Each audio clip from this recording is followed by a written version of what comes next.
Thank you. Okay, awesome. Well, hey, thank you so much for the opportunity to come chat with y'all today. I appreciate it. Just by way of introduction, my name is Ian Wright, and I'm the manager of Utah's Cultural Site Stewardship Program at the State Historic Preservation Office. It's a lot of words, called SHPO, UCSS. Little background about me, I work with the government, so I find when I go into communities, I'm like, hey, we're with the government, we're here to help. People don't love that. So, this is my son Conrad, daughter Brecken, big dog Buffalo. I have a desert tortoise adopted with the Division of Natural Resources, Winston, like a lawn ornament that moves. And then my wife Tyra, she's from the northern environments. I should get a picture of her face, but that's, and then I have a background in cultural heritage management and also community engagement programming, and I like to do woodwork. But Utah has 13,000 years of human history. How many people knew that? I see them. All right, yeah, there's quite a bit. And we have a huge state. And a lot of this state, you could fit other states inside of it, a bunch of them, or other countries. And just to give you an idea, there tends to be about one archaeologist for every 1.5 to 2 million acres in the state of Utah. That gives you just kind of a little vision of what that looks like. And how our lands break down is about 65% of them are public lands. Now, we've got about 10% state, 20% private, 5% tribal, and about 65% federal. You can see up there in the red, that's what the other states look like. Utah has a huge amount of public lands. Even though Texas is big and they like to tell us that all the time, they only have like 3 to 4% public lands. And these are like, you know, some of the archaeology and cultural resources on these sites are like nothing found anywhere else in the world. When you read about cultural heritage, you read about Greece, you read about Egypt, you read about Rome, and you always read about Utah. And these are world-renowned. You know, they add a great deal to our quality of life. They're a lot of times the reason why people visit here, people read about them, and every day, some of these get damaged. So over here on this side, all of those little dots, those are all archaeological sites within the state of Utah. And we, by the way, manage in our system, we have about 122,000 archaeological site records. Just to give you an idea, in the Bears Ears alone, there's hundreds of thousands that aren't even recorded, okay? All of these dots represent the ones that we have records of. Everything in brown, that's over 7,000 archaeologial and cultural sites that have been damaged within the last 10 years. So that's a lot of damage. Everything in white is where we've gotten into car accidents. But for real, they track that stuff. They also track if you go over 100 miles an hour, by the way. Over there on the other side with the little blue dot, that is 9% of the state of Utah. It's a little bit bigger than the county of Tooele. That represents that's all that's been officially documented and recorded in the state of Utah. So all of our surveys and everything only equal about 9%. So let's talk about the creation of Utah's Cultural Site Stewardship Program. Why did it come about? Anybody have noticed more visitation to public lands? Okay, yeah, and because of that, there's been more impact. Some of it's been intentional, some of it's been unintentional. Either way, damages have occurred. Somebody wrote white power across the birthing panel. They spelled white wrong, so they crossed it out and spelled it again. This created a huge public outcry. The BLM's done a great job mitigating that, by the way. But essentially, agencies and individuals lobbied the state of Utah and said, hey, we need more support for our public land managing agencies. So because of that public outcry, the state of Utah said, okay, we'll get involved in this and we'll create a centralized state stewardship program, which came from folks like you, from the interagency councils and discussions. And essentially the goal is, which is a big one, protect cultural sites located in the state of Utah, all right? And then to do this by increasing public awareness, involving the public, and also helping to promote collaboration. If any of you worked in other states, sometimes collaboration is not great. In Utah, it's awesome. And how we do this is the goal is to get out in front of the problem before it happens. We do sometimes catch the bad guy, and I'll talk about that. But if we can correct behavior and prevent it from happening in the first place, that's the goal. That's the objective. So the State Historic Preservation Office, for those of you who are not familiar with it, every state is federally mandated to have a State Historic Preservation Office.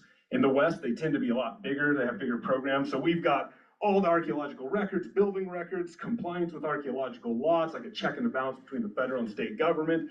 We have historic preservation, Main Street program, historic plaques, tax credits, human remains, cemeteries, and then also public archaeology. And this is that big part of public archaeology, the stewardship program.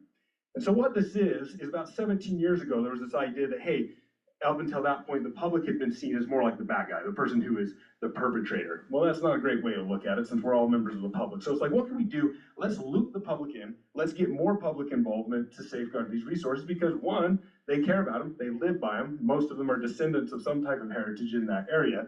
And that was determined one of the best ways. This program is designed to give people an actionable way to give back. So we've all been passionate about something. And when you can't take action and you don't feel like you can make a difference, that is a bummer. But this program gives you an opportunity to actually take action, get out there and see the results of your work. This is a safe that got ripped out of the historic mine by a truck, and some stewards are out there fixing that up so the winter didn't damage the site. At its core, what site stewards are is they're volunteers who monitor archaeological and cultural sites. They support land managers. They report any damages or changes so that action can be taken. But we steward all of it. I said there were 13,000 years of human history that we're aware of in Utah. We care about all of that, not just one area. And we all tend to have one area that we focus on. But just to give you an example, mining.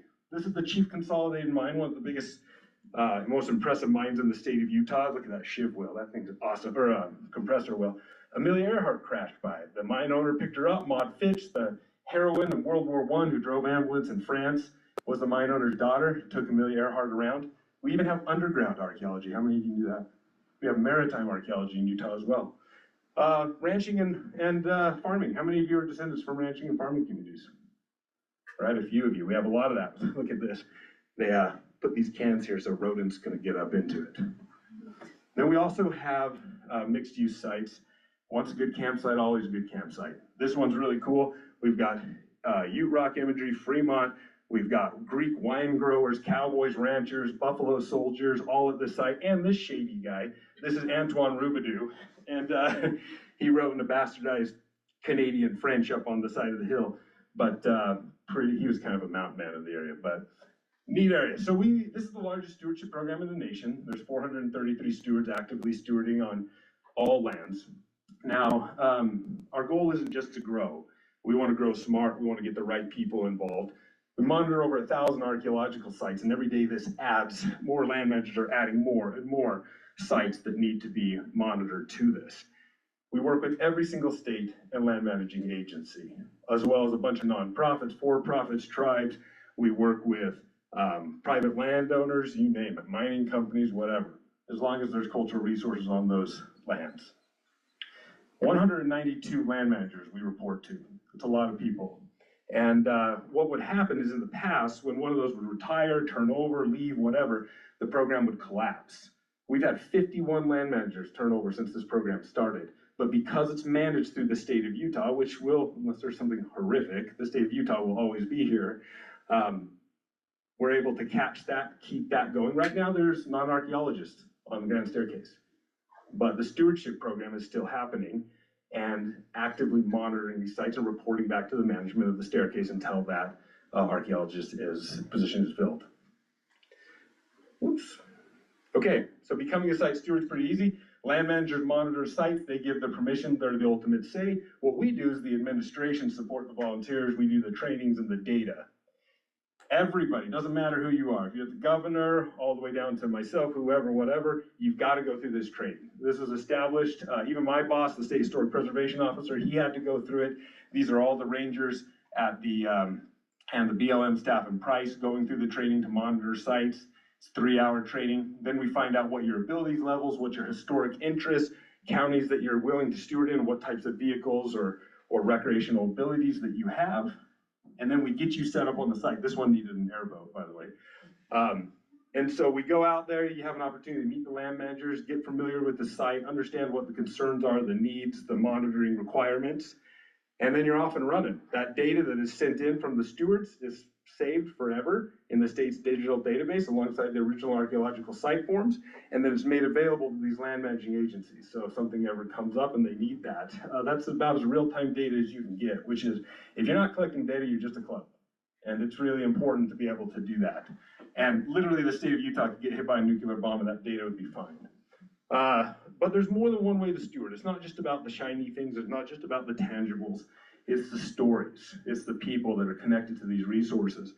And we focus a lot on the intangibles as well, or maybe the artifacts that you don't think of, like photos or documents, journals, things like that.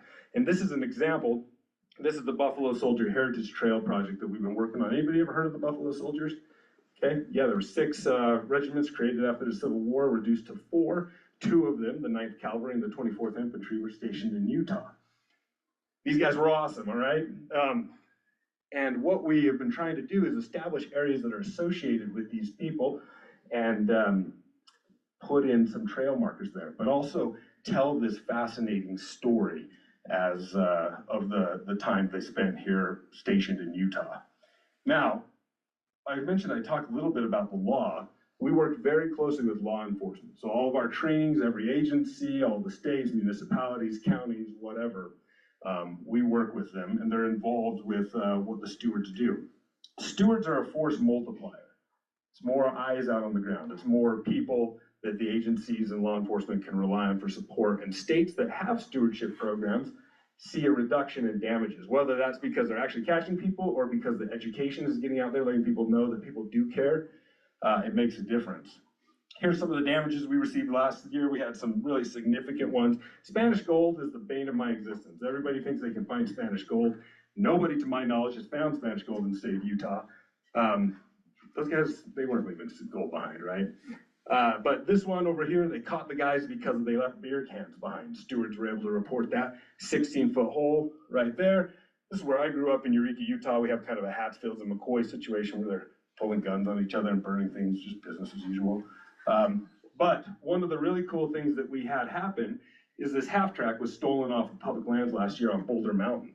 Well, because of the steward's report, we got a call from a lawyer when the world started coming down on the person who took it, saying, hey, I may or may not have a client who has this, but the Dixie National Forest has to prove that it's a cultural heritage asset that's being monitored.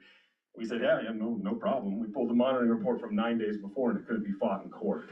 And so next year, we're going to return that up onto the land with some interpretive signage. Now, stewards are the most valuable asset that we have for cultural resource protection in the state of Utah, and we want to make sure that they're supported as well. So what we do is we provide educational opportunities for stewards. We're going to be doing a really cool snowshoe adventure up at Alta to talk about the mining history up there and then feed them and have some presentations.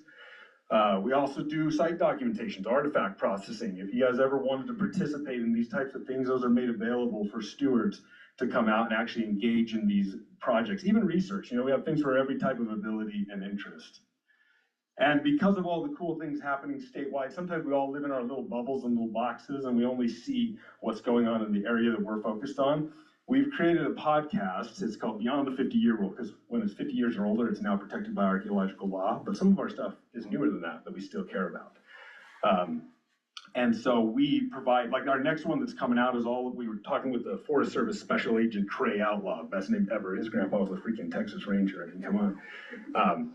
But he's talking about going undercover to get that half track back. And so we'll be discussing a lot of that on it.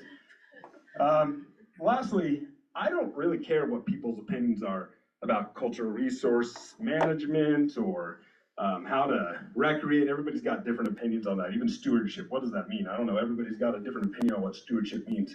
But what I do care about is that people are willing to monitor and willing to help safeguard these resources the way that we need it to be done, then I can work with that. A lot of our stewards, they don't even like each other. You know, you look at our membership of 433 people, the different organizations are suing each other or locked in political fights or whatever. But one thing that everybody can agree on is the need to safeguard these cultural resources. And as long as there's that passion and willingness, we can work with that. And it's amazing that it does build community. Anyways, thank you so much for the opportunity, and thank you for the time to come share with you a little bit about Utah's Cultural Site Stewardship Program.